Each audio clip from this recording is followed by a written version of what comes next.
Hello friends, आज के इस वीडियो में हम क्लास 11th की केमिस्ट्री का सेकंड चैप्टर जो है इसके न्यूमेरिकल करेंगे। इस चैप्टर में बहुत सारे न्यूमेरिकल है, तो मैं आज आपको इस वीडियो में सिर्फ 10 न्यूमेरिकल्स करवाऊंगी क्योंकि वीडियो ज़्यादा लेंथी हो जाएगी वरना। और नेक्स्ट वीडियो में फिर से मैं आपको 10 न्यूमेरिकल्स करवाऊंगी। ठीक है, तो चलिए स्टार्ट करते हैं। देखिए फर्स्ट न्यूमेरिकल क्या है, 1 ग्राम भार में इलेक्ट्रॉन की संख्या का परिकरण कीजिए। अब आपको पता है इलेक्ट्रॉन की संख्या का है, तो एक इलेक्ट्रॉन का द्रव्यमान कितना होता है 9.1094 इंटू 10⁻³ किलोग्राम। किलोग्राम को जब आप ग्राम में चेंज करोगे तो -28 हो जाएगा। 1 ग्राम भार में इलेक्ट्रॉन की संख्या निकालनी है, तो 1 क्या हो जाएगा आपको इलेक्ट्रॉन का द्रव्यमान, तो आपका क्या निकल गया है 1 ग्राम भार में इलेक्ट्रॉन की संख्या। सेकंड क्वेश्चन आपका आता है 1 मोल इलेक्ट्रॉन के द्रव्यमान और आवेश का परिकरण कीजिए। मतलब आपको द्रव्यमान और आवेश का दोनों निकालना है। 1 मोल में इलेक्ट्रॉन की संख्या कितनी होती है, एवोगैड्रो संख्या की इक्वल होती है। 1 इलेक्ट्रॉन का द्रव्यमान आपको पता है, 1 इलेक्ट्रॉन पर आवेश भी आपको पता होना चाहिए 1.6022 इंटू 10⁻19 कूलाम। सी का मतलब क्या है कूलाम, ये आवेश की इकाई होती है। 1 मोल इलेक्ट्रॉन का द्रव्यमान आपको निकालना है, तो आप क्या करोगे इलेक्ट्रॉन का द्रव्यमान इंटू एवोगैड्रो संख्या। ठीक है, आवेश निकालना है तो 1 इलेक्ट्रॉन पर आवेश इंटू एवोगैड्रो संख्या इज इक्वल टू आपका इलेक्ट्रॉन पर आवेश निकल जाएगा। नेक्स्ट क्वेश्चन आता है मीथेन की 1 मोल में उपस्थित इलेक्ट्रॉन की संख्या का परिकरण करो। मीथेन की 1 मोल में उपस्थित इलेक्ट्रॉन की संख्या निकाले गया। मीथेन का फॉर्मूला होता है CH4, तो इसका हम देख लेंगे। मीथेन कार्बन का परमाणु क्रमांक 6 होता है और हाइड्रोजन का 1 होता है। 4 मॉलिक्यूल है तो इंटू 4 हो जाएगा और क्या निकल जाएगा इलेक्ट्रॉन की संख्या इसमें 10। मीथेन की 1 मोल में एवोगैड्रो संख्या जितने अणु होते हैं, तो मीथेन की 1 मोल में इलेक्ट्रॉन की संख्या कितनी हो जाएगी 10 इंटू एवोगैड्रो संख्या इज इक्वल टू आपके निकल गए मीथेन की 1 मोल में उपस्थित इलेक्ट्रॉन की संख्या।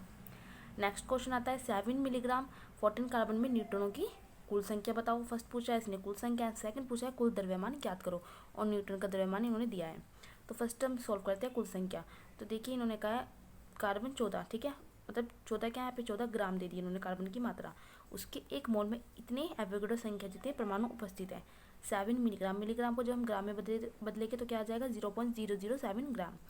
कार्बन 14 में उपस्थित परमाणु की संख्या निकाल लेगी, एवोगैड्रो संख्या अपॉन 14 जो इसमें इन्होंने इतनी मात्रा दी है ग्राम की इंटू 0.007 ग्राम। तो आपका ये निकल जाएगा परमाणु की संख्या 7 मिलीग्राम में उपस्थित। ठीक है, अब कार्बन 14 के परमाणु में क्या होते हैं 8 न्यूट्रॉन होते हैं। न्यूट्रॉन कैसे निकलते हैं, जो इसकी द्रव्यमान संख्या होती है इसमें से आप माइनस कर दो इसका परमाणु क्रमांक। ठीक है, जब आप 14 में से 6 माइनस कर दोगे तो आपको क्या निकल जाएगा न्यूट्रॉन। ठीक है, 7 मिलीग्राम 14 कार्बन में न्यूट्रॉनों की संख्या कितनी है 3.01 इंटू 10⁻20 जो भी आपने निकाली है। अब हमें पता है 8 न्यूट्रॉन होते हैं, तो आप मल्टीप्लाई कर दोगे 8 से, तो आपका क्या निकल जाएगा ये कुल संख्या। नेक्स्ट पूछा है कुल द्रव्यमान ज्ञात करो। अब हम इसका द्रव्यमान देखेंगे। 7 मिलीग्राम कार्बन 14 में उपस्थित न्यूट्रॉनों का द्रव्यमान, ठीक है 2.4088 जो भी आपका निकली है वैल्यू, उसमें आप न्यूट्रॉन का द्रव्यमान को मल्टीप्लाई कर दोगे तो आपका उपस्थित न्यूट्रॉन के द्रव्यमान निकल जाएगा। नेक्स्ट क्वेश्चन देखते हैं मानक ताप और दाब STP, ठीक है, पर 34 मिलीग्राम NH3 में प्रोटॉन की कुल संख्या बताओ और कुल द्रव्यमान बताओ। और ये भी पूछा है दाब और ताप में परिवर्तन करने से क्या उत्तर परिवर्तित हो जाएगा। तो ये क्वेश्चन देखते हैं हम। यहाँ पे जो STP दिया है इसका मतलब होता है स्टैंडर्ड टेम्परेचर प्रेशर। ठीक है, तो देखिए पहले हम कुल संख्या निकालते हैं। इन्होंने NH3 दिया मतलब अमोनिया।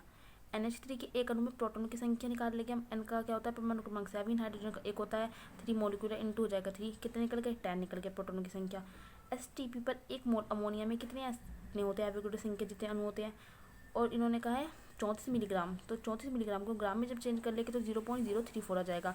अमोनिया में उपस्थित अणुओं की संख्या एवोगैड्रो संख्या अपॉन 17 इंटू 0.034। 17 क्यों आया, क्योंकि ये कितना है इतने हमें अमोनिया का दिया है इतने ग्राम। ठीक है, इज इक्वल टू आपका ही निकल गया। अब बात करते हैं 34 मिलीग्राम अमोनिया में प्रोटोनों की संख्या कितनी है। ठीक है, अब हमने इसका निकाला था प्रोटॉन की संख्या 10, तो इसको हम 10 से क्या कर देंगे मल्टीप्लाई कर देंगे। जब 10 से मल्टीप्लाई कर देंगे तो इतनी हमारी क्या निकल जाएगी ये इसकी कुल संख्या। सेकंड पूछा है इन्होंने कुल द्रव्यमान बताओ।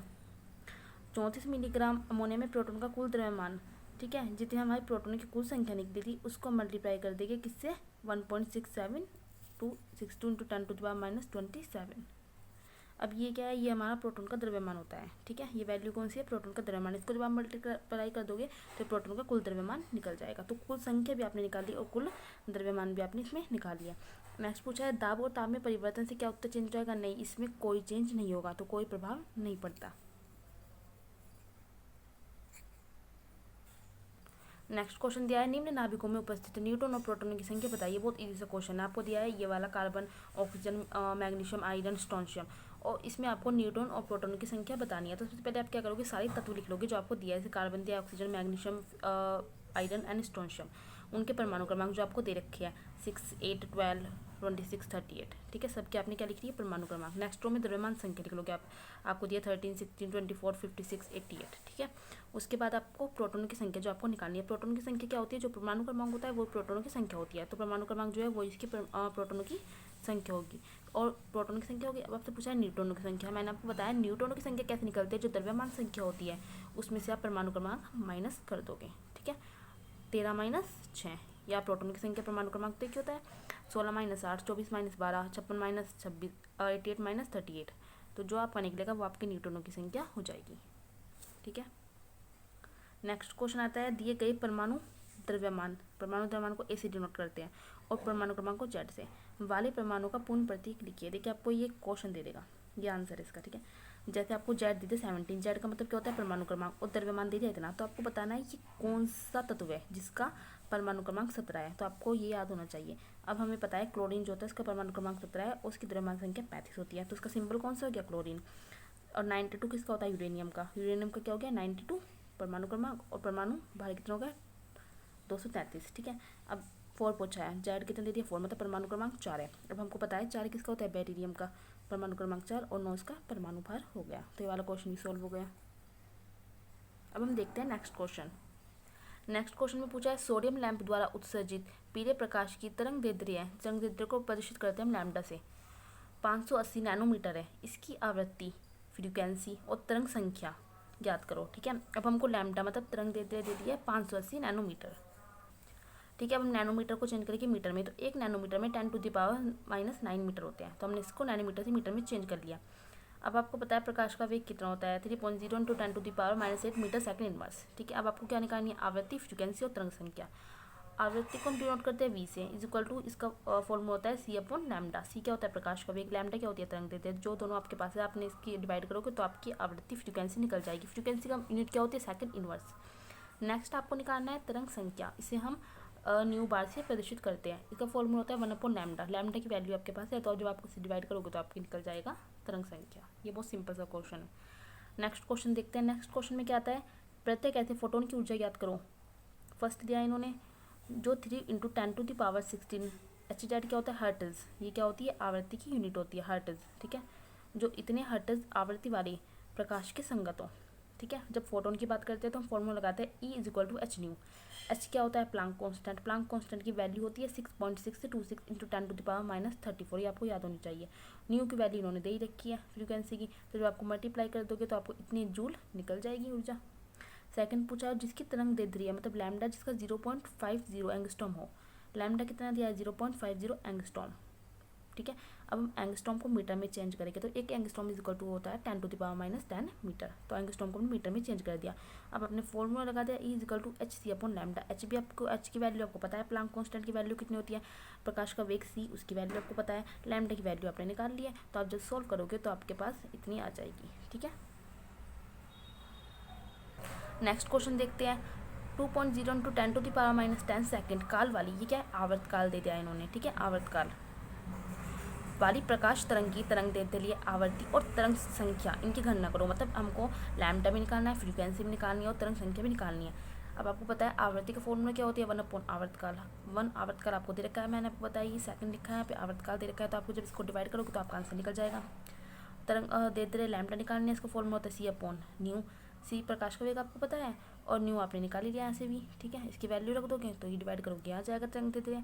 तरंग संख्या होता है 1/λ।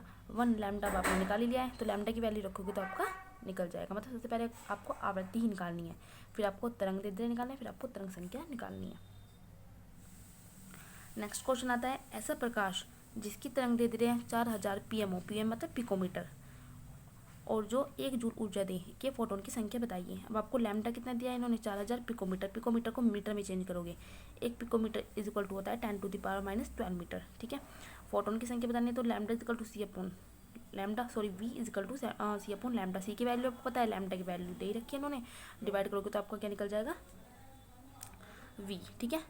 अब लेकिन इसमें निकालना है फोटोन की संख्या। तो एक फोटोन से संबंधित ऊर्जा का फॉर्मूला क्या होता है आपको पता है, E=H²। जब भी फोटोन की बात आती है तो आप फॉर्मूला लगाते हो E=H²। ठीक है, मैंने पहले ये वाला फॉर्मूला क्यों लगाया, क्योंकि मेरे पास न्यू नहीं था, मेरे पास फ्रीक्वेंसी नहीं थी, तो मैंने फ्रीक्वेंसी निकाल ली।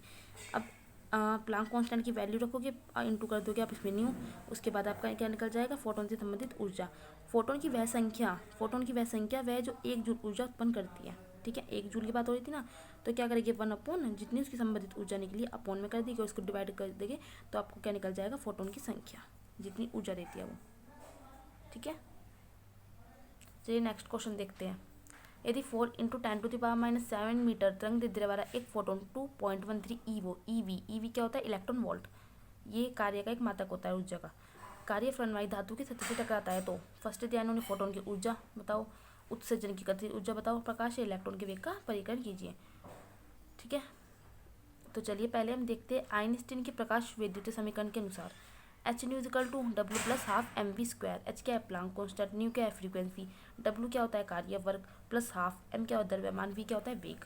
ठीक है, याद रखना ये V होता है ये वेग, और ये क्या होता है, न्यू, ये V होता है वेलोसिटी वेग, और ये न्यू होता है।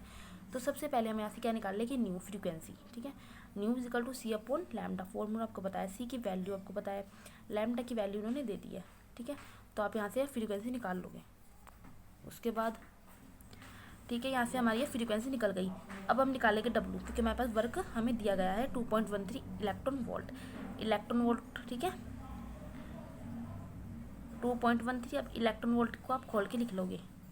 ठीक है, 1.6020 × 10⁻⁻19 जूल, ये कार्य का मात्रक होता है, तब जूल लिख लोगे। = आपका वर्क निकल गया। अब आपका द्रव्यमान तो आपको पता ही है इलेक्ट्रॉन पे कितना होता है, 9.109 × 10⁻31 किलोग्राम। तो आपके पास सारी वैल्यू आ गई है। तो अब हम क्वेश्चन सॉल्व करेंगे। फर्स्ट निकालेंगे फोटोन की ऊर्जा।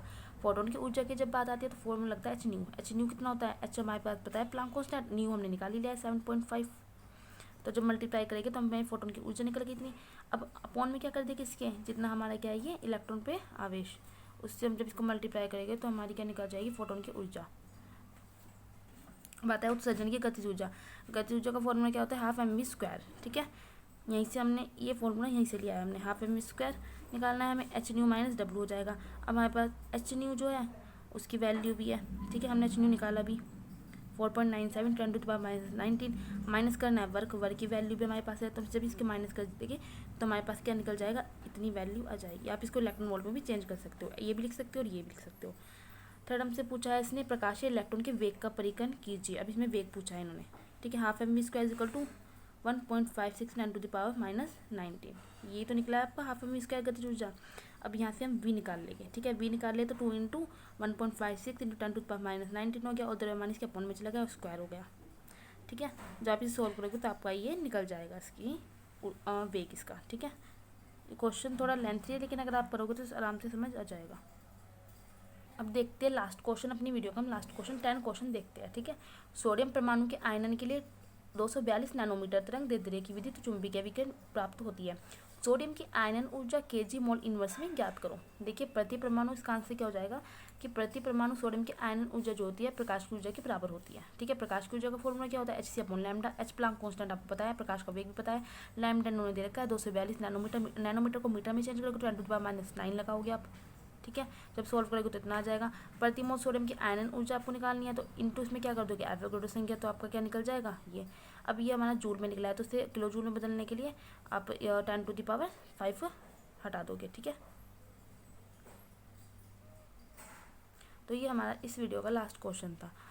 ये सारे जो मैंने क्वेश्चन करवाए आप एक बार खुद इन्हें सॉल्व करके देखना, तो आपको समझ आ जाएगी। अगर आपको मेरी वीडियो अच्छी लगती है तो प्लीज़ लाइक ज़रूर करना, और आगे के क्वेश्चन अगर आपको चाहिए तो आप मुझे प्लीज़ कमेंट्स में बता सकते हैं। Thank you so much.